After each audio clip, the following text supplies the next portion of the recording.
জঙ্গলের ভিতর ১০০ বছরের পুরনো একটি কূপ দেখেন কত সুন্দর। তো এই ১০০ বছরের পুরনো কূপটা আমি কিভাবে বানিয়েছি আজকে সেই রেসিপি আপনাদেরকে দিব, একদম ফুল রেসিপি দিব, কেউ ভিডিওটা স্কিপ করবেন না। তো আমি তো একটু অলস, আমি তো কষ্ট করতে পারবো না, সেই জন্য আমি একটা হামানদিস্তা নিয়ে নিয়েছি। এটা একটা কাঠের হামানদিস্তা ছিল।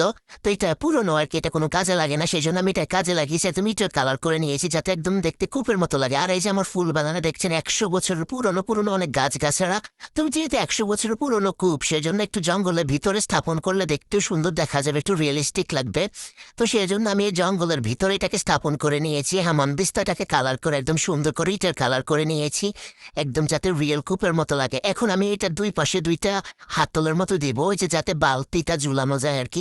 তো এটা আমি কোথায় কি খুঁজে পাবো, সেজন্য দেখলাম যে আম গাছে দুটো শুকনা লাঠি ছিল, ঢাল ছিল। ওই দুইটা ঢালকে ভেঙেই আমি একদম দুই পাশে একদম পুঁতে দিয়েছি, আর একটা উপর একটা দিয়েছি সমান করে। ওইটাকে এখন সুন্দর করে রশি দিয়ে শক্ত করে বেঁধে দিব, আর বালতিটা ঝুলাই দিব। এরপর কূপের ভিতরে আমি পানি দিয়ে দিব। তো হয়ে গেল আমার কূপের রেসিপি।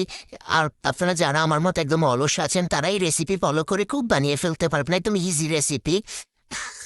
কার কেমন লেগেছে অবশ্যই জানাবেন। দেখেন আমার কূপটা কত সুন্দর দেখা যাচ্ছে।